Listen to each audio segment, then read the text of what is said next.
Bonjour, chères auditrices et auditeurs de Home Radio. Je suis aujourd'hui avec Christelle, qui a créé l'enseigne Bérénice Lafay. Christelle est créatrice et officiante de cérémonies laïques. Bonjour Christelle. Bonjour Maïté. Alors, qu'est-ce que c'est qu'une cérémonie laïque? Alors, une cérémonie laïque, en fait, c'est un moment où on va vouloir rendre symbolique pour deux personnes. Il y a plusieurs types de cérémonies laïques qui existent. On va surtout parler de celle du mariage aujourd'hui, mais vous avez aussi des cérémonies laïques pour l'accueil d'un enfant, l'hommage pour un défunt, c'est très fréquent maintenant en crématorium. Et en fait, c'est pour toute personne qui souhaite un moment donc symbolique à un moment important de sa vie et sans aucune connotation religieuse. D'accord, donc tout ce qui... Voilà, c'est quelque chose qui... est-ce que c'est récent, ces cérémonies laïques? Est-ce que ça s'est apparu parce que les gens ne voulaient pas forcément de quelque chose de religieux en termes de façon de faire, de cérémonie? Alors en fait, c'est très ancien les cérémonies laïques. Ça remonte au plus longtemps que je le connaisse, ça remonte au temps celte, où donc les Celtes ou les druides avaient certaines pratiques cérémoniales pour unir deux êtres. Donc là, on parle du mariage. Chaque civilisation de par le monde à différentes époques a utilisé des cérémonies laïques. Et puis, plus récemment, aux États-Unis, la cérémonie laïque était un moyen d'unir deux personnes très très courant en fait. Alors la différence, c'est qu'aux États-Unis, la cérémonie laïque, elle est très protocolaire et elle est la même pour tout le monde. Alors que ici, en France, mais je ne pense pas qu'en France, dans plein d'autres pays, la cérémonie laïque est construite en fonction de ce que veulent les époux. D'accord. Et toi, en tant qu'officiante, quel est ton rôle dans la cérémonie? Alors, mon rôle, donc moi j'ai plusieurs options possibles que je propose aux époux, mais la plupart du temps, on me demande la création de l'office et l'office le jour J. Donc, mon rôle, ça va être de prendre un petit peu les intentions des deux époux, de les connaître, de voir comment ils se sont rencontrés, de voir un petit peu leur histoire et de voir leur volonté. À partir de là, de leur proposer un déroulé de cérémonie qui leur correspond à leur image. Mon deuxième rôle, ça va être de l'animer le jour J et de coordonner tous les prestataires qui vont être sur place et tous les intervenants. Donc là, ça peut être des personnes de la famille, ça va être le DJ pour la musique, ça va être le décorateur. Voilà, donc un petit peu coordonner tous ces professionnels-là pour que la cérémonie se passe au mieux et soit calquée sur les volontés des mariés. Et en règle générale, est-ce qu'il y a des motivations assez précises? Enfin, qu'est-ce qui amène les personnes à choisir ce type de cérémonie plutôt que la cérémonie classique, dans le cas d'un mariage par exemple? En fait, quand tu te maries, tu vas d'abord à la mairie. Mais la mairie, c'est très protocolaire et c'est très rapide aussi, c'est très court, c'est 10-20 minutes. Donc les gens restent un petit peu sur leur faim et il n'y a pas beaucoup de symboles autour de l'union, à part éventuellement le passage des alliances. Le maire le propose, mais ce n'est pas une obligation. Donc il n'y a pas véritablement de communion importante entre les personnes qui assistent et les mariés. Donc les mariés restent un petit peu sur leur faim et ils ont vraiment, dans ce moment-là, en s'adressant à moi, envie d'un moment un peu plus long qui raconte leur histoire et un moment symbolique, avec plusieurs moments symboliques d'ailleurs ou rituels qui peuvent avoir lieu au moment de la cérémonie qu'ils choisissent. Voilà. D'accord.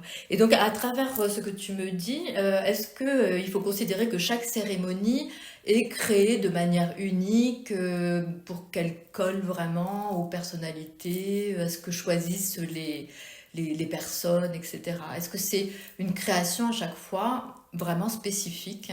C'est vraiment une création spécifique. En fait, moi, je demande aux époux de me raconter un petit peu leur histoire. Donc, chaque histoire est différente. Leur histoire va me servir, va me permettre d'avoir des éléments pour construire mes transitions au niveau du déroulé de la cérémonie.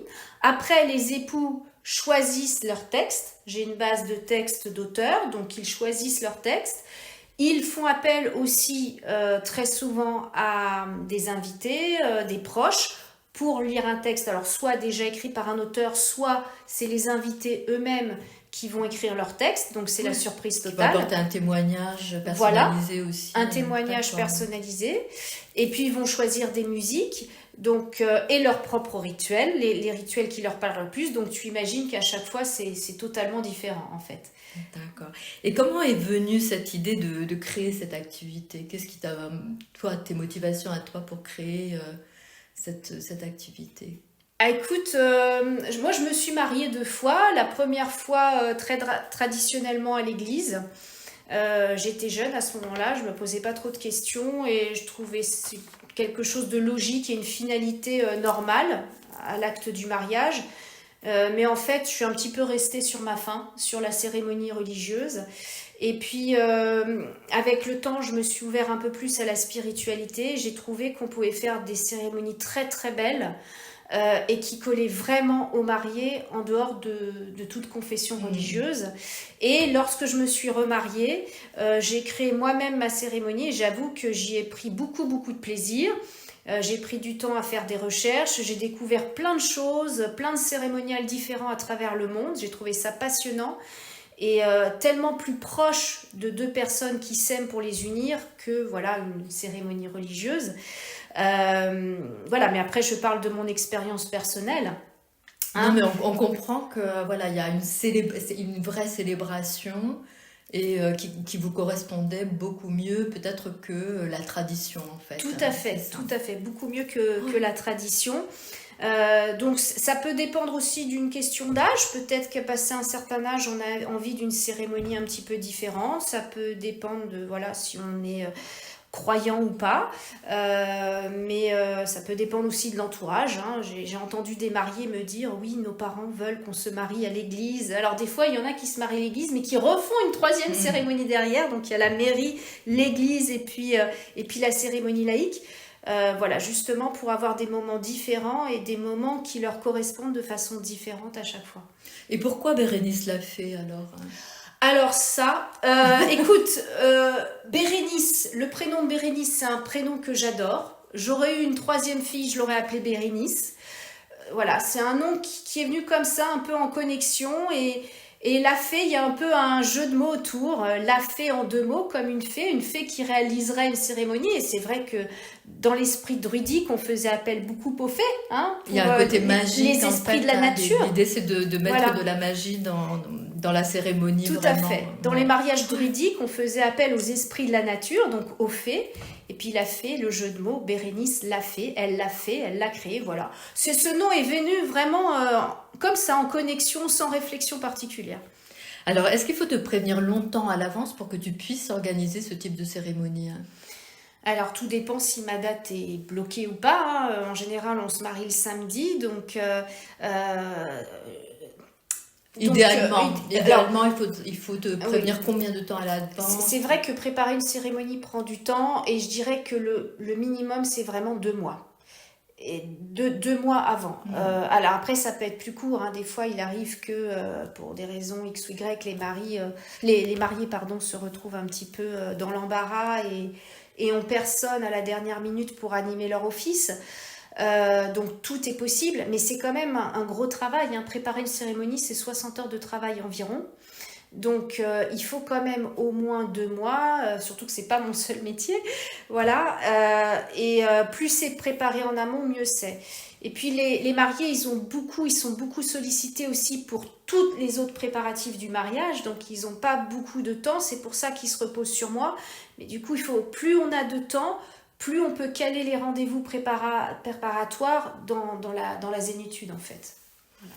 Très bien. Et alors, comment on peut faire pour te joindre, pour avoir des informations, pour pouvoir faire appel à tes services? Comment on procède? Hein? Comment on fait? Alors déjà, j'ai un site internet, bérénice-cérémonie au singulier.fr. Alors, Bérénice, tiré du 6. Non, Non? Bérénice l'a fait, Ah, Bérénice l'a fait, tout attaché, tout attaché. tiré du 6, cérémonie.fr. Voilà. Après, moi, je suis basée dans le Loiret. Orléans. Donc si vous tapez officiante de cérémonie Orléans, on me trouve. Je suis aussi référencée sur Facebook et Instagram, Bérénice Tout à Lafay. fait, d'accord. Voilà. Et tu interviens sur toute la France Et ou j'interviens sur toute la France, j'interviens même hors France si on me le demande. Hein. D'accord. Voilà, donc après c'est vrai que la plupart du temps les mariages ont lieu autour d'Orléans, mais je peux me déplacer. Et dans les propositions que j'offre aux mariés, c'est aussi la création simple. Si par exemple les mariés ont une personne déjà pour officier qui se marie loin, mais qui n'ont personne pour créer, ils peuvent faire appel à moi, on travaille à distance. Et voilà, et puis je prépare la personne qui officie pour le jour J. D'accord. Est-ce qu'il y a une boîte mail donc en dehors du site pour un contact possible aussi ou Alors le premier message, le premier voilà, contact va se faire par téléphone, donc Ouais. on peut m'envoyer un texto ou m'appeler directement. Après, je communique ma boîte mail. Donc, pour tout renseignement, il ne faut pas hésiter à m'appeler. On peut aussi m'envoyer des messages via Facebook, Instagram, comme les jeunes le font beaucoup maintenant. Voilà. Et je précise aussi que le premier rendez-vous est offert. C'est un rendez-vous de 3/4 d'heure par visio où j'explique un petit peu comment je travaille aux mariés, où les mariés me parlent un peu de leur projet. C'est un rendez-vous vraiment pour faire connaissance et qui me permet aussi voilà, d'établir le devis et ma proposition. Et donc ce premier rendez-vous est offert et voilà, donc il ne faut pas Oui, hésiter sans à engagement en solliciter. fait. Voilà. Voilà, d'accord. Alors, juste pour finir, est-ce qu'il y a un rituel que tu affectionnes particulièrement hein, parmi ceux Alors que moi tu proposes? j'aime beaucoup le rituel du on fasting. Alors on fasting ou ruban, c'est un peu différent. Plutôt celui des rubans de couleur, où en fait on va faire participer des amis proches de la famille ou voilà, des personnes de la famille ou des amis. Chaque personne va apporter autour des mains des mariés un ruban de couleur, une couleur symbolisant une énergie, la créativité, l'amour, la santé, quelque chose que l'on souhaite aux mariés.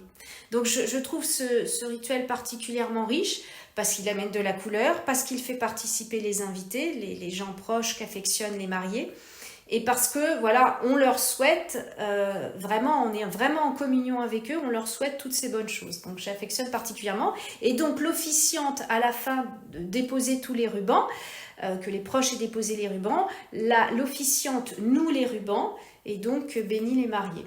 Voilà. Bah, c'est un très beau rituel.